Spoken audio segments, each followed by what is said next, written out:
Hi everyone, this is Manisha. Welcome to my YouTube channel Manisha Study Line. आप लोगों के लिए class 11th history chapter 1 समय की शुरुआत से इम्पोर्टेंट नोट्स लेकर आई हूँ।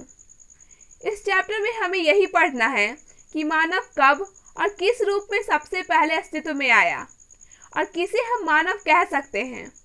मानव के कितने रूप बदले और कितने रूप विलुप्त हो गए। तो आइए शुरू करते हैं।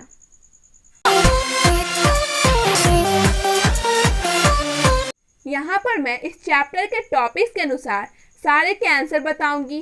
पहले जान लेते हैं कि मानव की उत्पत्ति कितने वर्ष पहले हुई।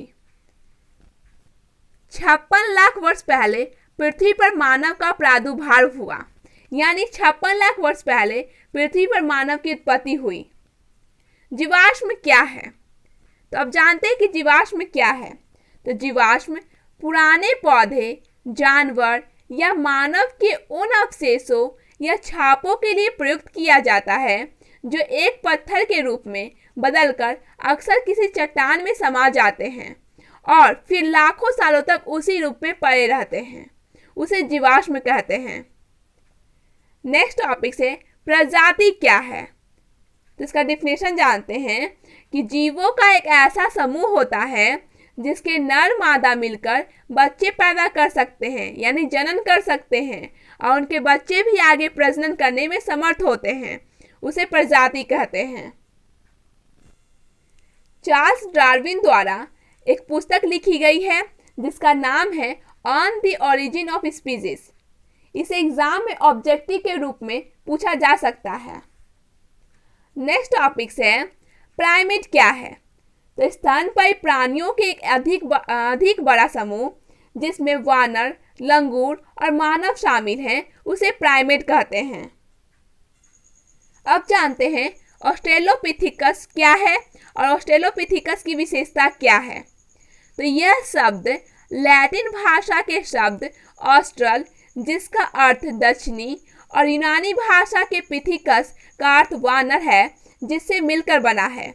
यह नाम इसलिए दिया गया क्योंकि मानव के आधे रूप में उसकी वानर अवस्था के अनेक लक्षण बरकरार रहे। उसे ऑस्ट्रेलोपिथिकस कहते हैं। ऑस्ट्रेलोपिथिकस की विशेषता क्या है? तो पॉइंट नंबर 1 है ऑस्ट्रेलोपिथिकस का मस्तिष्क होमो की अपेक्षा बड़ा होता था। इनके जबड़े भारी होते थे।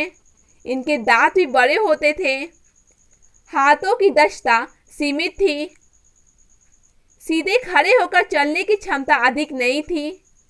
ये अपना अधिक समय पेड़ों पर गुजारते थे, यानी वो अपना अधिक समय पेड़ों पर ही रहते थे। होमिनाइड किसे कहते हैं और उसकी विशेषता क्या है? तो यह बंदरों से कई तरह से भिन्न होते हैं। इनका शरीर बंदरों से बड़ा होता है और इनकी पूंछ नहीं होती है। उसे होमिनाइड कहते हैं। इसकी विशेषता है कि होमिनाइड बंदरों से कई तरह से भिन्न होते हैं। दूसरा है उनका शरीर बंदरों से बड़ा होता है और उनकी पूंछ नहीं होती है। थर्ड है होमिनिडों के विकास और निर्भरता की अवधि भी अधिक लंबी होती है। होमो किसे कहते हैं? यह लैटिन भाषा का शब्द है जिसका अर्थ है आदमी। इसमें स्त्री पुरुष दोनों शामिल हैं। उसे होमो कहते हैं। होमोनिड किसे कहते हैं? वो तो जाने होमोनाइड किसे कहते हैं, अब जानते हैं होमोनिड किसे कहते हैं। तो होमोनिड होमोनिडाई नामक परिवार के सदस्य होते हैं। इस परिवार में सभी रूपों के मानव प्राणी शामिल हैं। होमिनिड समूह की अनेक विशेषताएं हैं जो इस प्रकार है। पहला है मस्तिष्क का बड़ा आकार। दूसरा, पैरों के बल सीधे खड़े होने की क्षमता। तीसरा है 2 पैरों के बल चलना। चौथा है हाथ की विशेष क्षमता जिससे वो औजार बना सकता था और उनका इस्तेमाल कर सकता था। अब होमोनिड और होमोनाइड में क्या अंतर है? तो इसके अंतर जानते हैं। पहले जानते हैं कि होमोनिड क्या है। तो इनका होमोनाइडों की तुलना में मस्तिष्क छोटा होता था। दूसरा, ये सीधे खड़े होकर पिछले 2 पैरों के बल चलते थे। तीसरा, इनके हाथ विशेष किस्म के होते थे जिसके सहारे ये हथियार बना सकते थे और इन्हें इस्तेमाल कर सकते थे। चौथा है, इनकी उत्पत्ति लगभग 56 लाख वर्ष पूर्व माना जाता है। अब जानते हैं होमोनाइड क्या है। होमोनाइड, इनका मस्तिष्क होमोनीड की तुलना में बड़ा होता है।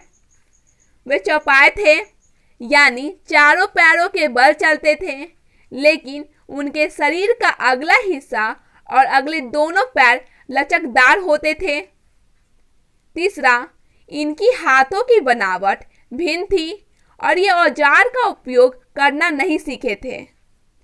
चौथा है, इनकी उत्पत्ति होमोनिडों की उत्पत्ति से पहले का माना जाता है। ये थे होमोनिड और होमोनाइड में अंतर। अब जानते हैं होमोनिड के अफ्रीका में उद्भव के प्रमाण क्या मिले। इसके 2 प्रमाण मिले थे। पहला था, अफ्रीकी वानरों का समूह होमोनिडों से बहुत गहराई से जुड़ा है। दूसरा है सबसे प्राचीन होमोनिड जीवाश्म जो ऑस्ट्रेलोपिथिकस वंश से है, जो पूर्वी अफ्रीका में पाए गए हैं और अफ्रीका के बाहर पाए गए जीवाश्म इतने पुराने नहीं हैं। अब जानते हैं ऑस्ट्रेलोपिथिकस और होमो में क्या अंतर है। तो पहले पढ़ लेते हैं ऑस्ट्रेलोपिथिकस के बारे में। तो ऑस्ट्रेलोपिथिकस का मस्तिष्क होमो की अपेक्षा बड़ा होता था। इनके जबड़े भारी होते थे, इनके दांत भी बड़े होते थे, हाथों की दक्षता सीमित थी, सीधे खड़े होकर चलने की क्षमता अधिक नहीं थी। ये अपना अधिक समय पेड़ों पर गुजारते थे। अब जानते हैं होमो के बारे में। होमो, इनका मस्तिष्क ऑस्ट्रेलोपिथिकस की अपेक्षा छोटा होता था। इनके जबड़े हल्के होते थे, इनके दांत छोटे आकार के होते थे, ये हाथों का अच्छा उपयोग कर लेते थे, इनमें सीधे खड़े होकर चलने की क्षमता अधिक थी। हमारा नेक्स्ट टॉपिक्स है ऑस्ट्रेलोपिथिक्स के प्रारंभिक रूप कैसे विलुप्त हो गए, यानी ऑस्ट्रेलोपिथिक्स के पहले रूप थे वो कैसे गायब हो गए। तो इसका आंसर होगा लगभग 25 लाख वर्ष पहले हिमयुग के प्रारंभ में जब पृथ्वी के बड़े बड़े भाग बर्फ से ढक गए तो जलवायु तथा वनस्पति की स्थिति में बड़े बड़े परिवर्तन आए। तापमान और वर्षा में कमी हो जाने के कारण जंगल कम हो गए और घास के मैदानों का क्षेत्रफल बढ़ गया, जिसके परिणाम स्वरूप ऑस्ट्रेलोपिथिकस के प्रारंभिक रूप जो जंगलों में रहना जानते थे वे धीरे धीरे विलुप्त हो गए और उनके स्थान पर उनकी दूसरी प्रजातियां आ गई जो सूखी परिस्थितियों में आराम से रह सकती थी। नेक्स्ट है होमोनिडो का 2 पैरों पर चलने की क्या क्या लाभ हुए। इसका आंसर होगा 2 पैरों पर खड़े होकर चलने की क्षमता के कारण हाथ बच्चों या चीजों को उठाकर ले जाने के लिए मुक्त हो गए, यानी किसी भी प्रकार की चीज या बच्चों को उठा ले जा सकते थे। और जैसे जैसे हाथों का इस्तेमाल बढ़ता गया उसी तरह 2 पैरों पर खड़े होकर चलने की कुशलता भी बढ़ती गई।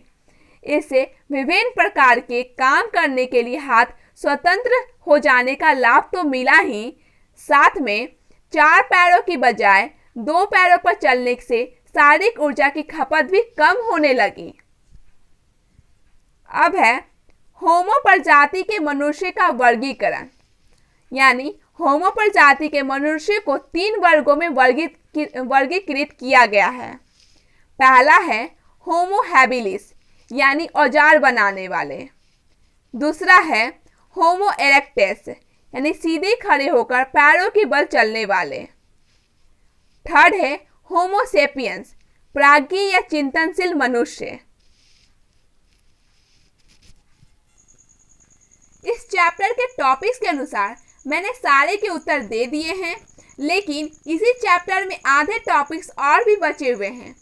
इसी नोट से कुछ बचे हुए भाग को अगले वीडियो में मैं दिखाऊंगी, क्योंकि ये वीडियो लंबा हो जाने के कारण मैं इसे पूरा नहीं दिखा सकती। आधे आधे के पॉइंट को मैं अगले वीडियो में क्लियर करूंगी। तो मिलते हैं नेक्स्ट वीडियो में।